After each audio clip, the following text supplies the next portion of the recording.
दोस्तों welcome to spashtbima.com।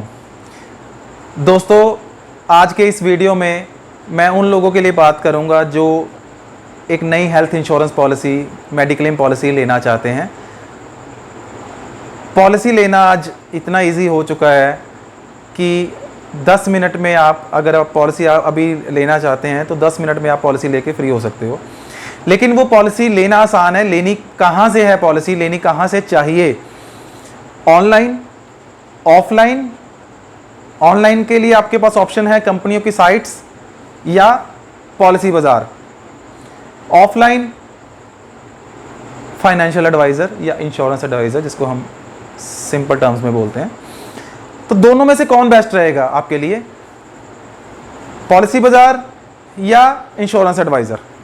तो मैं आज इसी टॉपिक पे एक वीडियो बना के लाया हूँ जिसपे कंटेंट रहेगा मेरा कि दोनों के प्रोज और कॉन्स आपके सामने रख पाऊँ और उसके बाद आप खुद डिसाइड करना कि आपको कौन सा प्लेटफॉर्म सही रहेगा इंश्योरेंस बाय करने के लिए। तो शुरू करते हैं। सबसे पहले मैं पॉलिसी बाज़ार का बताता हूँ। पॉलिसी बाज़ार में सबसे बड़ा फ़ायदा ये रहता है कि आप जैसे पॉलिसी की डिटेल्स अपनी पर्सनल डिटेल्स भरते हो ऐप में, तो आपके सामने सभी कंपनियों का प्रीमियम और सभी कंपनियों के नाम, पॉलिसीज़ और प्रीमियम आपके सामने आ जाते हैं, जिससे आप इजीली देख सको कि किस पॉलिसी का प्रीमियम और किस कंपनी का प्रीमियम ज़्यादा है या किस कंपनी का प्रीमियम कम है। दूसरा, उसमें साथ में ब्रोशर्स प्रोडक्ट्स के और उनके फीचर्स लिखे रहते हैं, तो वो भी आप उनको सभी कंपनियों के ब्रोशर, प्रोडक्ट के ब्रोशर्स और फीचर्स देख सकते हैं। थर्ड बेनिफिट उसमें रहता है कि आप अपनी पसंद की 2 या 3 कंपनियों जिसमें आपको लगता है कि आपको इनकी पॉलिसी लेनी चाहिए, आप उनके प्रोडक्ट कंपैरिजन कर सकते हो अपने आप से, या अगर आपको लगता है तो आप उनकी कॉल करके उनसे बात करके ये पता करा सकते हो कि इनके फीचर्स क्या क्या हैं। ये पॉलिसी बाज़ार के कुछ प्रोज हैं जो, या बोल दीजिए फ़ायदे हैं जो जब हम पॉलिसी लेने के लिए निकलते हैं। तो हमने इसको कंपेयर करना है इंश्योरेंस एडवाइज़र के साथ कि इंश्योरेंस एडवाइज़र से पॉलिसी लेने के क्या फ़ायदे हैं। दोस्तों, सबसे बड़ा फ़ायदा इंश्योरेंस एडवाइज़र से पॉलिसी लेने का ये रहता है कि वो एक रिलायबिलिटी फैक्टर है। वो एक रिलायबल सोर्स से आपके पास आता है। वो पहले उस सोर्स को जिसके पास से वो आया है वहाँ पर वो सर्विसेज प्रोवाइड कर चुका है। अगर उसने अच्छी सर्विसेज प्रोवाइड की होंगी तभी कोई आपको वहाँ पर रेकमेंड करेगा और तभी आपको उनको रेकमेंड किया गया होगा। तो ये एक रिलायबिलिटी फैक्टर बहुत बड़ा रहता है इंश्योरेंस एडवाइज़र का। दूसरा, मैं आपको बताऊंगा कि फीचर आपने पॉलिसी बाज़ार में भी देख लिए, फीचर आपको एजेंट भी बताएगा, एडवाइज़र भी बताएगा कि ये सर ये पॉलिसी में ये फीचर्स हैं। अभी आपने जो पॉलिसी बाज़ार में फीचर्स देखे होंगे या समझे होंगे, उसकी आगे ब्रीफिंग भी होती है, उसकी आगे डिटेल बहुत होती है। आपको वो चीज़ें कैसे समझ में आएंगी, वर्चुअली आप जितना मर्जी देख लीजिए आपको नहीं समझ में आने वाला। ये इंश्योरेंस की टर्म्स हैं, थोड़ी कॉम्प्लेक्स रहती हैं, तो जो सामने बैठा पर्सन आपको जितनी ईजिली समझा पाएगा विद एग्जांपल्स, विद डिटेलिंग, वो आपको पॉलिसी बाज़ार में नहीं समझाया जाएगा। तो ये एक उसका बेनिफिट रहेगा। थर्ड मोस्ट बेनिफिट, जो सबसे बड़ा बेनिफिट मुझे लगता है इंश्योरेंस एडवाइज़र का रहेगा, वो रहेगा क्लेम्स के वक्त। दोस्तों, हर सफ़र की एक मंजिल होती है, पॉलिसी की मंजिल होती है क्लेम। आपको पॉलिसी बाय करनी है for the purpose of claim, for the purpose of bad time. अगर आपको कहीं से भी भगवान ना करे ज़रूरत पड़ गई, तब आपको इंश्योरेंस के एडवाइज़र की ज़रूरत पड़ेगी और वो आपका जो साथ दे सकता है वो, और कोई भी प्लेटफॉर्म वो साथ नहीं दे सकता है।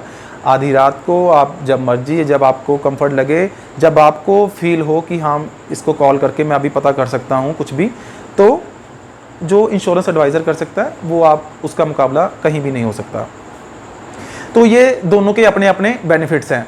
तो जैसे बेनिफिट्स होते हैं तो थोड़े से कॉन्स भी होते हैं, यानी कि थोड़े से जिसको हम नुकसान बोलते हैं, नुकसान तो नहीं बोल सकते, खैर प्रोज एंड कॉन्स बोलेंगे तो कॉन्स रहते हैं जैसे कि सबसे पहले है कि पॉलिसी बाज़ार में डाउट रहता है कि आफ्टर सेल का, पॉलिसी हमने ले ली 10 मिनट लगाए, हमने उनको डिटेल ब्रीफ की, उन्होंने हमारा प्रीमियम बताया, हमें लगा कि ये बेस्ट है, हमें लगा कि हम सेटिस्फाइड हैं, हम पॉलिसी लेते हैं, पॉलिसी ले ली। अब उसके बाद आफ्टर सेल, जब तक आपको ज़रूरत नहीं पड़ी तब तक वो पॉलिसी वर्चुअली आपके पास पड़ी है, आपको कोई ज़रूरत नहीं है, लेकिन जब पड़ेगी तब आपको समझ आएगा कि आफ्टर सेल बहुत बड़ी एक फैक्टर रहता है हेल्थ इंश्योरेंस पॉलिसी में।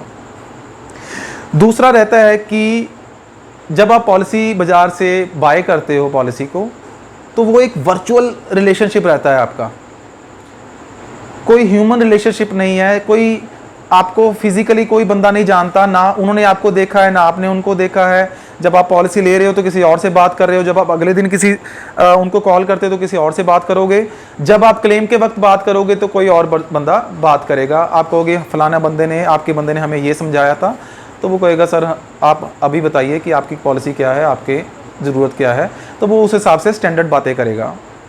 तो ये एक बहुत बड़ी कमी है कि इन दोनों के बीच में, आप दोनों के बीच में कोई भी वो मीडियोकर नहीं है जो आपकी बातों को समझ के एज इट इज़ उसको दूसरी कंपनी को एक्सप्लेन कर दे, जिससे आपको क्लेम लेने में आसानी हो। तीसरा मेरा जो रहता है कि ये इसका जो नुकसान है कि जब ये पॉलिसी को सेल करते हैं पॉलिसी बाज़ार वाले, क्योंकि इनके पास ब्रांडिंग बहुत बड़ी रहती है, हम ऑलरेडी इनसे बायस्ड रहते हैं कि ये बहुत साफ़ सुथरे तरीके से हमें पॉलिसी बेचेंगे। जैसे इनकी एडवर्टाइजमेंट भी आती है कि उल्लू मत बनिए, तो हम उससे भी थोड़ा सा खुश हो जाते हैं कि ये हमें कम से कम ये हमें उल्लू नहीं बनाएंगे। तो लेकिन जब पॉलिसी हम इनसे लेते हैं तो ये उन चीज़ों को ब्रीफ नहीं करते हैं जो आपके क्लेम को इफ़ेक्ट करेंगी।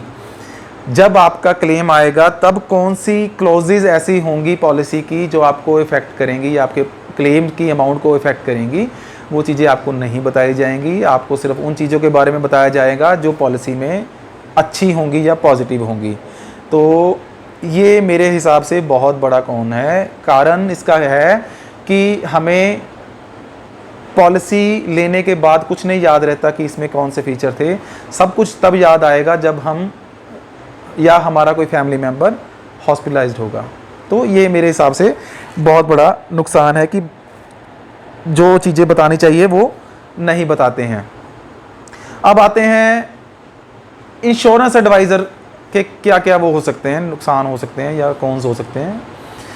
इंश्योरेंस एडवाइज़र जब आपको ज़रूरत होगी क्लेम्स की, तब वो बंदा कैसे रिएक्ट करेगा ये उसके नेचर पे भी डिपेंड करता है। पॉलिसी बेचने के वक्त वो बंदा और तरह से रिएक्ट कर रहा हो सकता है, और जब आपको ज़रूरत पड़े तो वो किसी और तरह से रिएक्ट करे, आपका फ़ोन ना पिक करे, आपकी कॉल्स का जवाब ना दे, आपको गोलमोल तरीके से घुमाए बात को, या तो उसको पता ही ना हो कि क्लेम्स को कैसे सेटल करना है। तो ये हो सकता है, लेकिन बहुत कम चांसेस रहते हैं इन चीज़ों के, और ये किसी भी प्रोफेशन में हो सकता है। क्योंकि अगर हम किसी से रिलेशन रखते हैं तो एक्चुअल उसका तभी पता चलता है जब हमें ज़रूरत होती है। तो ये एक कौन नहीं कह सकते, लेकिन एक एस्पेक्ट है जिस पे हम गौर कर सकते हैं कि ये भी हो सकता है। दूसरा जो मेरे हिसाब से रहेगा वो रहेगा कि कुछ एडवाइज़र्स मिस सेलिंग पे बहुत जोर देते हैं। Miss selling in the sense कि आपको अपने हिसाब से वो पॉलिसी बेचने की कोशिश करते हैं, जिसमें आपको ज़्यादा बताया नहीं जाता, आपको ज़्यादा ब्रीफिंग नहीं की जाती, आपको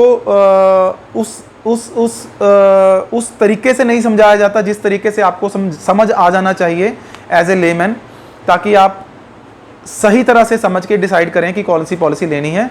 तो ये भी एक चीज़ हो सकती है, मिस सेलिंग हम जिसको बोलते हैं हमारे प्रोफेशन में। तो ये लोग करते हैं, मिस सेलिंग करते हैं, होती है।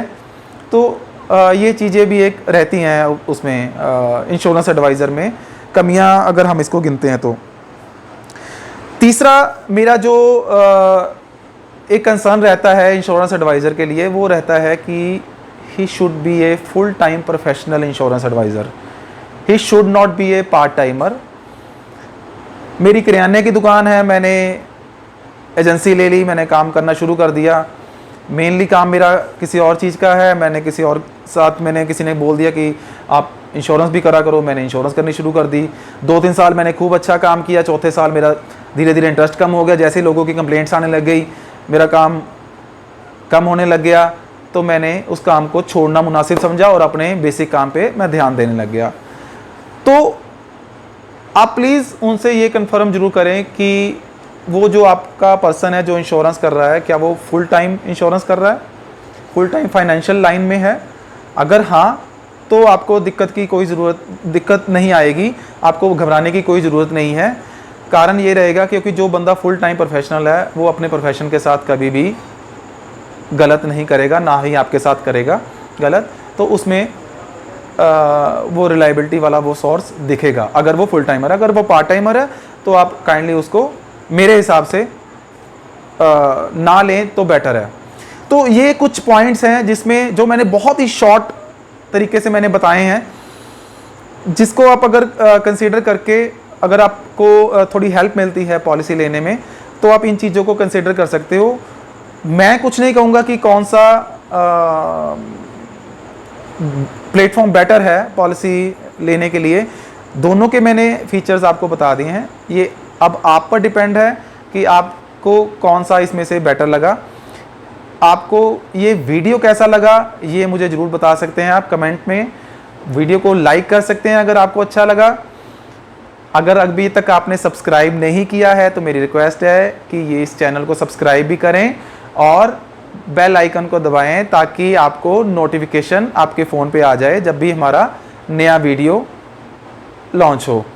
तब तक के लिए अगले वीडियो तक के लिए मैं आपसे विदा लेना चाहता हूँ। आपका ये वीडियो देखने के लिए बहुत बहुत शुक्रिया। Thank you.